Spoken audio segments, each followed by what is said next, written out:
Bismillahirrahmanirrahim. Elhamdülillahi Rabbil alemin. Vessalatu vesselamu ala Resulina Muhammedin ve ala alihi ve ashabihi ecma'in. Hormatly musulman doganlar, her bir musulmanın Allah Teala hakkında bilmeli mühim zatlarının biri, Allah Teala Kur'an-ı Kerim'de ve sahih hadislerde haysi atlar bilen atlandırılan bolsa ve haysi sıfatlar bilen sıfatlandırılan bolsa, musulmanlar Allah Teala'nın şol atlar bilen atlandırmalı ve şol sıfatlar bilen sıfatlandırmalı. Yani Kur'an-ı Kerim'de ve sahih hadislerde gelmedik atlar ve sıfatlar bilen Allah Teala'nı atlandırmak ve sıfatlandırmak bolmaya. İkinci bellep geçmek isteyen adımız musulman doğanlar, halkımızın içinde Allah Teala'nın adı tutulanını kafirlerimiz can diye. Allah can diye. Allah Teala'nın musulman doğanlar can nip sıfatı yok. Diyen kişi elbette ervet niyet bilen diyene kovmanide diye. Allah can diyen kişi kovmanide diye.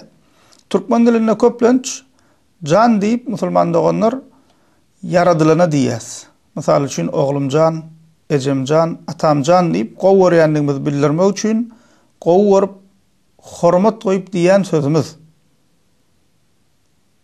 Emma musulman doğanlar Allah Teala hakkında bu söz diýmesek gowy. Allah Teala'nın el-Hayy diýip sıfaty ba, ady ba. Emma can diýip Allah Teala'nın bir sıfaty ýok. Şonuň üçin Allah Teala hakkında bu sözü diýmesek gowy musulman doğanlar diýen ýagdaýymyzda näme bolýar? Günah bolýarmy? Ýok, günah bolmaýar musulman doğanlar. Emma has gowsy, has haýrlysy haýsy? Allah Teala diýmeli.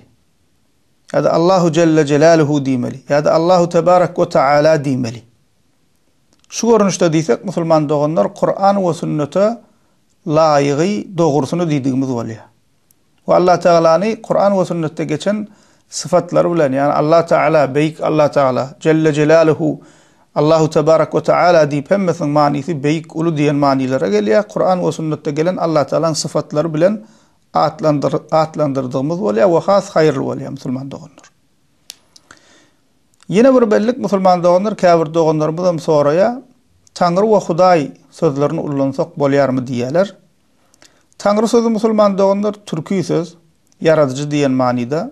Huday sözü olsa Farsça söz, ol hem yaratıcı diyen manida ulanılıyor. Endi şu sözler ullansak bolyar mı diye kafir doğanlarımız? Bolya musulman doğanlar. Günahkarçılık yok.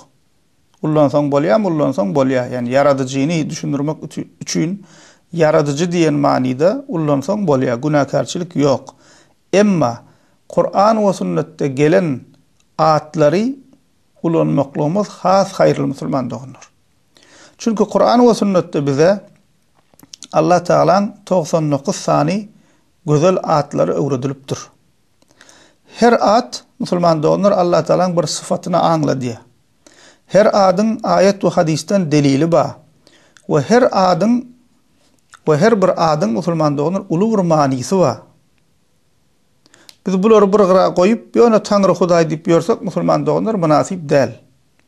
Kavra ahunlar va vağz ediyor. Şol vağzın içinde Allah sözünü aytmaya. Şol Huday deyip gidip otur. Elbette niyeti ervet diyemiz yok. Dile uğranışıptır. Şonun için musulman doğanlar yaratıcıyını düşündürmek için Tanrı Huday deyip bilers. Günahkarçılık yok. Bolmaya diyemiz yok. Emma Allah Teala'nın Kur'an ve sünnette geçen atlarını koyup devamlı Huday ya da Tanrı deyip yormak doğru değil. Tanrı yalkasın niye?